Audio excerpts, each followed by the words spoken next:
This is Just Ask George, exploring the universe of corporate finance and capital formation for your business enterprise, with merchant banker George Lovato Jr. and your host, David Wolf.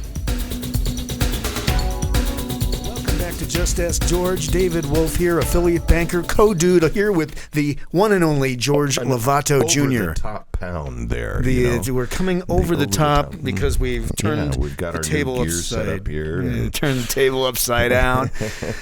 So we're here today to talk about, I want to call this one the turnaround. The turnaround, yes. So many times entrepreneurs will call us, they'll approach us with what they believe is a need for simply a capital infusion into the business.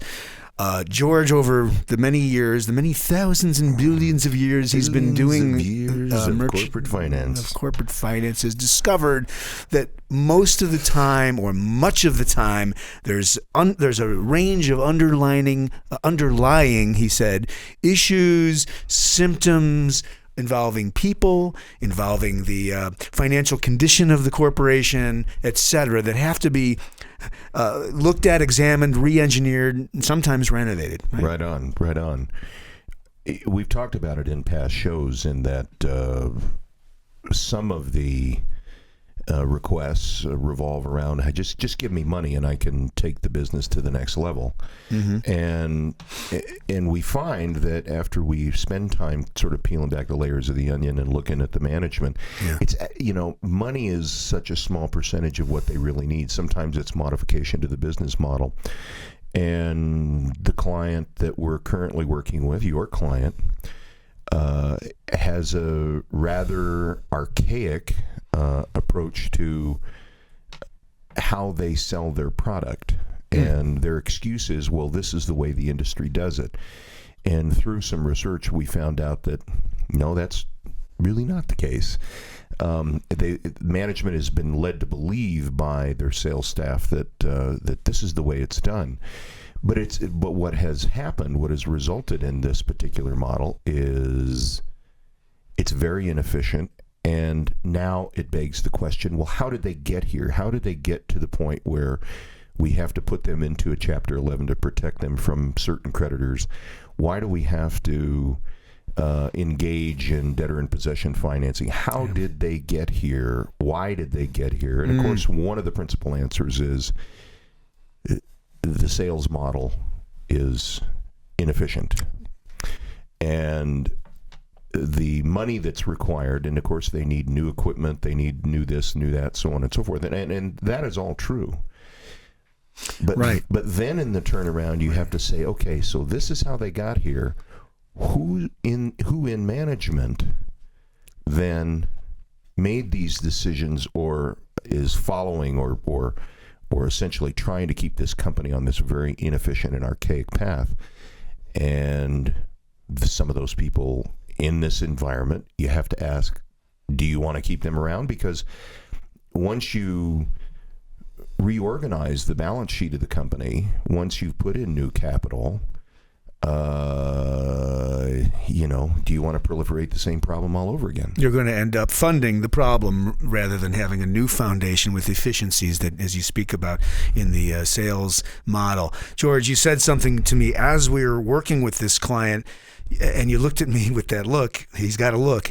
And you said, almost always, it's largely a question of management's capacity to adapt to change. Right. Remember that? Right. Yeah, and you have found that over the years. I mean, this is, again, we're back to the people. People run the business. The business doesn't run the people. Well, the most difficult aspect of any capital formation project is going to be evaluating who's hot and who's not. And in a turnaround situation, when you're dealing with a Chapter 11 environment, and this was totally my recommendation, as you recall, I said, guys, you really can't not consider Chapter 11. And there are so many advantages when it's done right. Chapter 11 is a form of finance. Right, and we've covered that in past shows. Just to reiterate, it is absolutely a form of financing. It is not a negative stigma. And I always say it's a forum for finance. And forum. Yeah. And it opens some other doors, doesn't it? It certainly does, and it's a very challenging environment because not only are you required to run the business, but you're also now required to adapt to certain rules, requirements, and restrictions that is brought upon you. So you really have to ask the question: who's going to float to the surface here? Who's going to be able to run with this in this environment and be able to change the business, change the model, in this case the sales model, and then step up and be able to take on all those additional duties of meeting the responsibilities and requirements that the court poses, the system poses on any business that petitions the court. And then, hey, not all people are capable. And so there's a little bit of a culling process in there. Okay.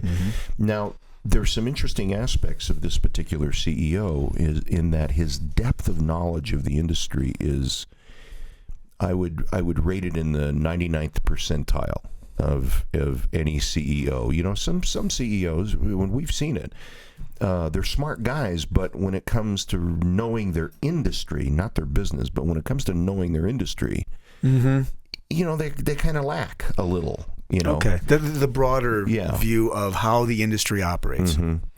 And so there's the technical part, and there's the industry and how their business is in the ecosystem. And this guy came from a technical environment, and has come into management. And his understanding of technical is very high. His understanding of industry and the motion and movement and sort of the forecasting of what's going on in his industry is very, very, very good. What he lacks is that he believes, because he's being told by another expert in the business, that this sales model is in fact, the end-all, see-all, do-all, perfect solution, and it's really not. I mean, we've peeled it back and said, look, we've looked at other companies, and other companies don't do what you're doing, and so there's a little bit of a fear factor in making this very broad brush change, which is a broad brush change for them. Okay. It's not a huge staff, too. It should be highlighted that you've got interpersonal relationships here that sometimes can have a lot of how would I say this, stickiness, and it's comfortable and more comfortable to not go through the pain of relieving someone of their duties and changing people. I was in all the businesses that I've run. I was the thing I hated most was letting anybody go, even if they deserved it. I just hated the process. I hated the feeling. It's not fun. And I certainly feel that, but this is a tough gig. This requires you to sort of step outside your body a little bit and be able to function and make harder decisions than you would have normally while the business is running well. These are all tough decisions, and you've got to make them. You got to make them. B, you've got to execute them. And then it becomes the process of helping the business adapt to these big changes in their environment. It's tough. It's I never take a turnaround lightly, and I certainly do empathize with what management has to go through, and sometimes certain elements of management have to be removed. That's part of the reason as to why they got there in the first place. So So what's important, in terms of, as merchant bankers, we really always, or you always want to ask the question, why, how did they get here, and why would they choose to continue, and how can we move a CEO or a C-level management off of a set point, a set of assumptions that's not correct, and try to move them past during this environment, as you call it, like the environment of Chapter 11. Yeah, the forum. The forum. How do I ask this question? There's a set of requirements from the court. Does that are those requirements useful, or are they just sort of another set of things that have to happen from a mechanical standpoint? Do you regard them as actually useful things, those exercises to go through? There are certain things that the court requires you to do.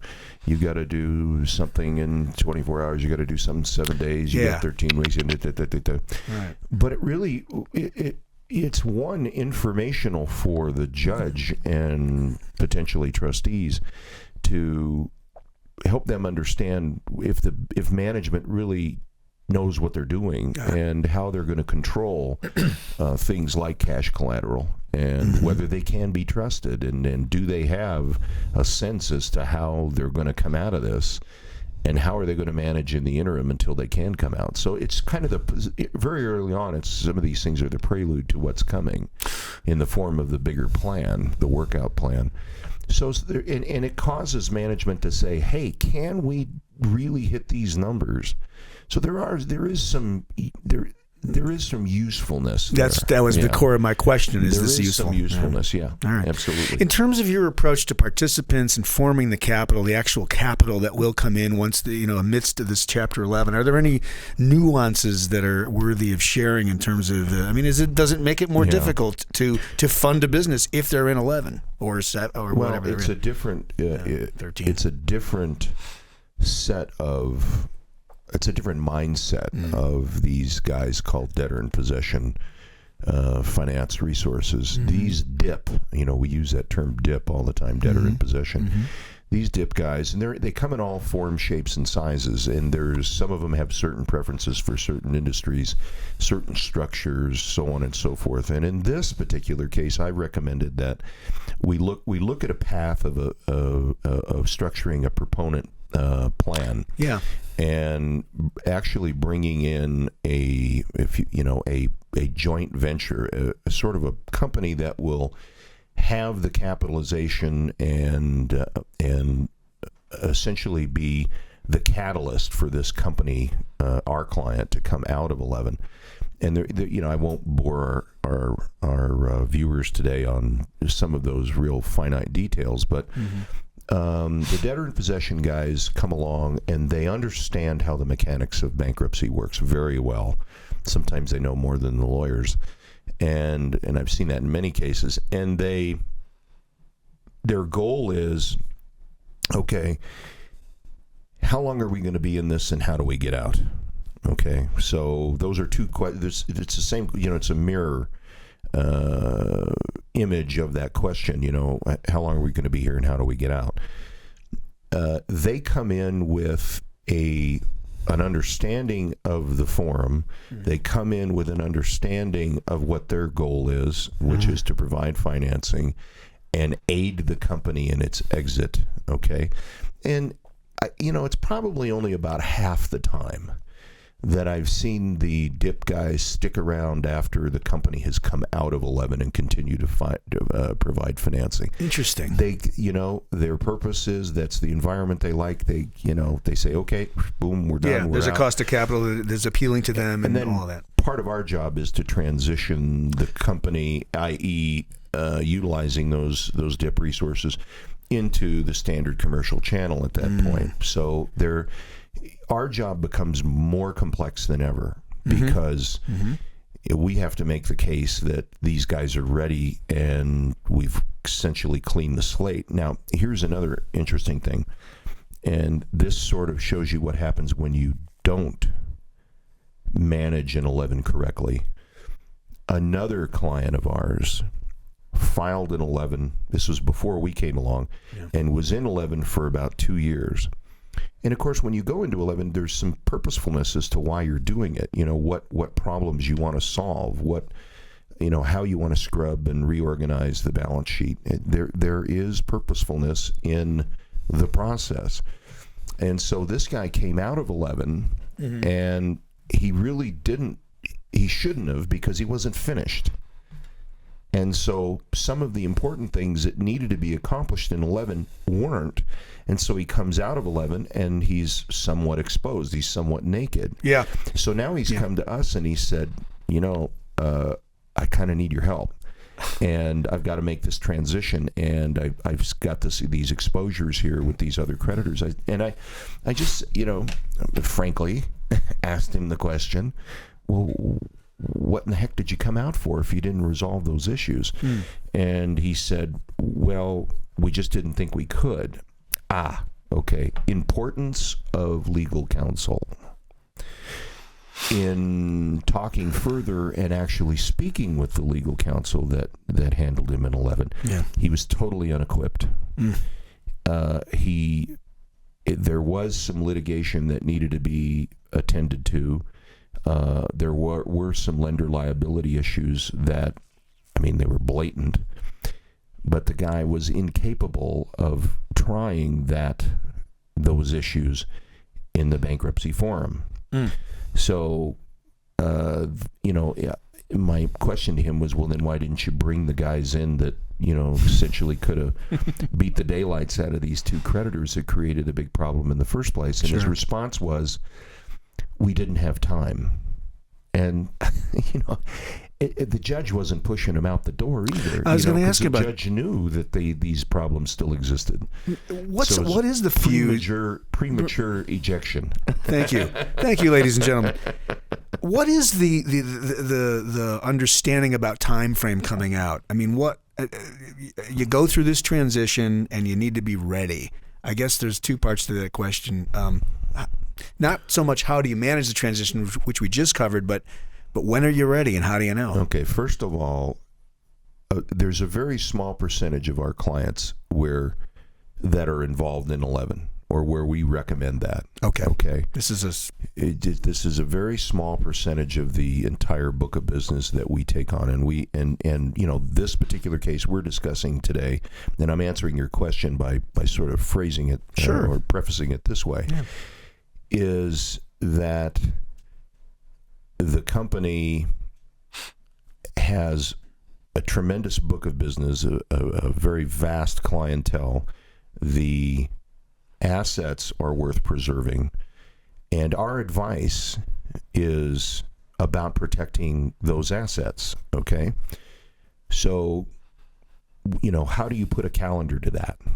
Well, it's difficult. It's very difficult. So, I've seen, Rocket Docket Chapter 11s where they've been in and out in virtually 90 days, 120 days.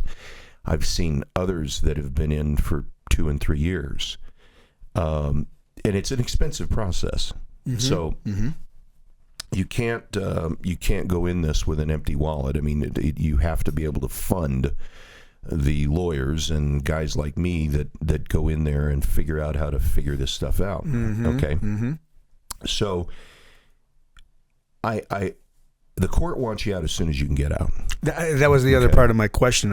I think folks are probably, the court doesn't impose, they just want it to be a rapid. They want you to move through the process as quickly as you possibly can. Okay. And so that's that answer. My story about the guy that went in and came out and he wasn't ready to come out, that's a case where, the judge wasn't pushing him and saying, hey, my work is done here. But they the lawyer was not equipped to complete the task. And so as a result, the petitioner, our client, said, well, let's move along, without really fully being educated about what the consequences were going to be in coming out. Okay. So, we've advised them, we don't want you going back in. Because that can happen, right? You can come out and go back. You can. It's it's a tremendous leap in order to do that, but it can be done sometimes. But anyway, I won't get involved in that. But, sure. But I'm not advising him to go back in. But what I am saying is, we actually have to go back in a mode where we're going to negotiate some of these very difficult issues outside the protection of the court. And, it's really going to test my negotiating skills because I've got no leverage other than being able to take them out of the situation they're in. So, so it's, so that one is a hard task. But to the first client that we we have based this show on, there are some lessons to be learned for any of our any of our viewers out there, and that is that it is a forum for finance. Chapter 11 is a useful tool when it is deployed intelligently. You have to have a good plan. You have to have an idea of how you're going to come out. You have to have a direction. You need to think about all those elements that we've talked about, i.e. modifying the business model, the sales model, management, because something got you there. So let's figure out what that was, and let's make sure that that isn't there coming out. And there's different bodies. There's a whole different mindset of the guys that provide the financing. They're a different breed altogether, and they have their particular preferences and tastes and what they want to get involved in. And I can't say that these guys come and go, but there is a certain amount of turnover in this industry where you see people that have done well at it and they've said, "C'est la vie, I'm done." And others say, I don't like the pressure and tension of being a dip finance source. I'm going to go and lease computer equipment or something.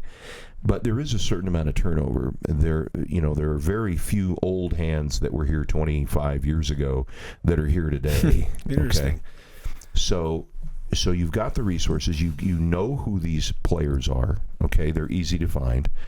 And then it's a matter of building a plan that they can slide into, that they have an understanding for, a preference to, and ultimately, what's your company going to look like when you come out? And the most important question is, are you ready to come out? Have you resolved all your issues? That's clear. Don't come out too early. Yeah. Don't rush the process and sort of waste the time, effort, and money that you put into a very expensive process to begin with.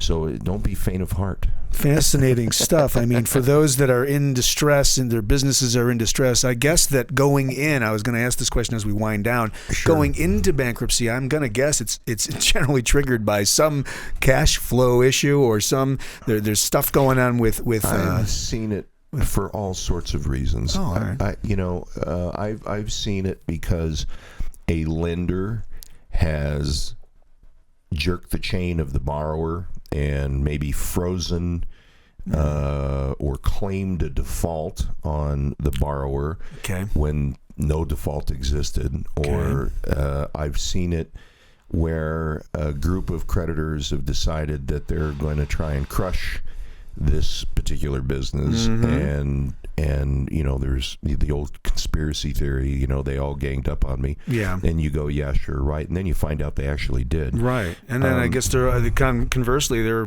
sometimes it's generated by management themselves and the mismanagement of or inefficiencies, as we talked about. True. And it could be for those reasons. It could be, as many hairs as I have in my head, there can be a reason to file that is legitimate, but it is the idea that it's sometimes the first resort, not the last resort. Okay. In a given situation, it might be that 11 is the only option the company has in order to correct its course. Clean up the balance sheet, deal with creditors, deal with bankers, deal with nasty people around you. So my advice is that you have to examine the opportunity in 11, and you have to be well educated about it in advance. You need to do your research. You need to plan how you're going to go in. You need to plan how you're going to be in it, and you're going to plan how you come out. And it's an opportunity for you to assess management, the people, back to the people again, and who's going to adapt during this process, and who, essentially who is responsible for how you got there. And if you can point to people, get rid of those people. We're down to the people thing. Down to the people thing again. Yeah. Fascinating stuff. Give us a call if you're experiencing forms of distress and you think this might be a useful tool for you. The turnaround, bhcapitalltd.com. Another great show. He is George Lovato Jr., David Wolf. Join us again for Just Ask George. We'll see you soon. Thanks. Bye-bye. For more information about George Lovato Jr. and BH Capital, visit bhcapitalltd.com. Check out more episodes of Just Ask George at justaskgeorgeradio.com. Just Ask George is produced by Steve Garth and is a production of BH Capital Ltd. All rights reserved.